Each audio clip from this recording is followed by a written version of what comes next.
Hi everybody, and welcome to week 2 of Social Media for Social Good. Thought we got off to a pretty good start in week 1. I think everybody's got an about post up.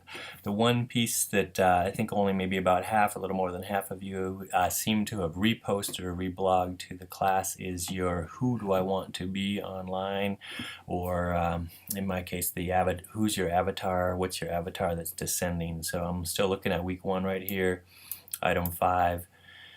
If you could get that done by midnight tonight, that will keep you on pace as we're actually starting in week 2 right now. So please give that your attention.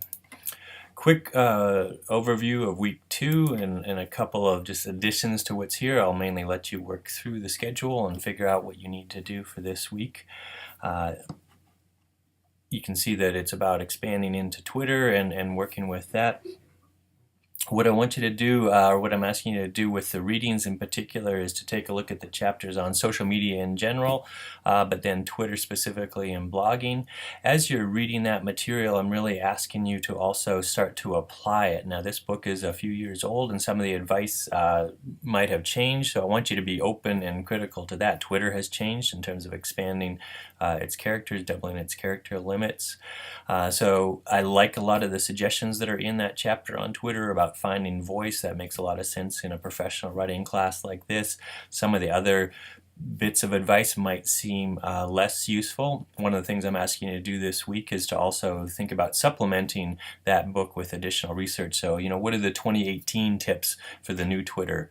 If you can find that, read that, and apply that, see how well nonprofits are making use of Twitter at this point in time, that would be a great idea.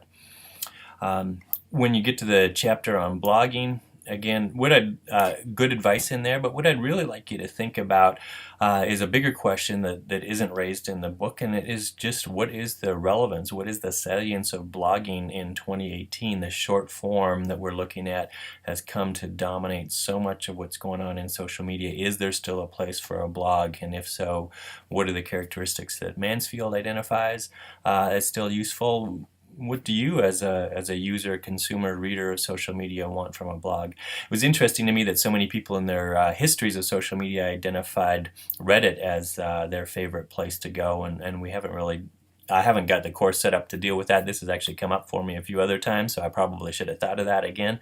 But that might be an interesting thing to think about. Where does that fit in here in this discussion of short form and long form? How do other things, and I mentioned this down below, like Snapchat, fit in? Again, a course like this, the print materials can't keep up with all the changes, so I'm encouraging you to supplement it with some additional research and applications from 2017, 2018 that might be useful to you.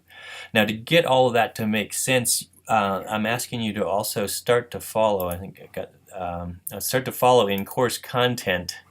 I've shared a spreadsheet with you, and I'm not going to show it here because I don't want to expose all the information that's on there through this undoubtedly viral video, but it gives you links to 22 different nonprofits just to their websites. You're going to have to go from their website and find their Facebook, their Twitter, any other social media that they're using. So as you're reading these chapters on Twitter and on blogging, and as you're thinking about this concept of diffusion, right? How does a nonprofit get its message out? I'd like you to have something concrete to apply those concepts to, and that is going to come from this list here. Now, if you read this in detail, I'm also encouraging you, if you know other nonprofits, to feel free like you can follow them. But what we want to really start to do this chapter, first chapter was kind of memoir, autobiographical, who have you been, who do you want to be? This chapter starts to get into some of the nuts and bolts. How is Twitter being used? How is blogging being used?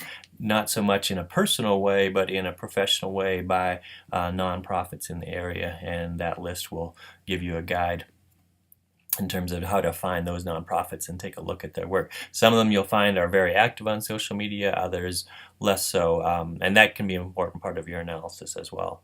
So I'm encouraging you here in part 3 to not just be a passive browser, but really to be taking some notes as you're going through those. That's going to be that first part that I talked about last week, the reading component of it. Then the writing component is going to be a blog that reflects on what you are seeing, How is the short form, how is the long form being used, especially by nonprofits? Are they exploring anything like Snapchat or even Reddit? I think nonprofits are on Reddit. I'd be interested in hearing what they're doing, how they're making use of that. There's also I've been saying set up a Twitter. Last week I said set up a blog. There can be more to it than just obviously signing up, turning over some of your personal information. Sorry about that. But setting up a Twitter account, as I've included here in this infographic, can actually take quite a bit of time and thought to do it in a particularly professional way. And I think a lot of you identified that as one of your goals for the class. I'm glad to see that in a professional writing class like this. Here are a number of things to consider. You can go back to the source if you want to see a little bit more on that. But set that up, connect it to Clout. I've sort of mentioned that but didn't follow up with that too much last week, but I'd encourage you to start watching that Clout score go up as you get more active in social media, see how that works. I'm really asking you to connect your Twitter and WordPress and going in both directions. And so what I mean by that is I'm asking you to come and put in a widget like this so that your tweets will appear on your WordPress site. But then I'm also asking you in this one to connect your WordPress out to Twitter so that when you make a blog post, your title at the very least and perhaps your featured image get tweeted out in the way. And that's what happened here, is that I set the MLK poster as my featured image. Here's my title, MLK Day North of Normal, so I even included a hashtag right in my title, knowing that that was going to get tweeted out, and then it provides the link to my blog. So I'm asking you to do those two things. Bring your Twitter into WordPress, make sure your WordPress is shooting out to Twitter, and again, that's going to be part of that concept of diffusion, just sort of getting your message out onto the various channels and as effectively as possible. As you can see there, thinking about how to use Twitter, thinking about how to use hashtags, connect to Jimmy Fallon if you must, and then the last part of interacting, and I'm not sure that this really started happening in the first week, but it should start happening now, is to really start to interact with one another.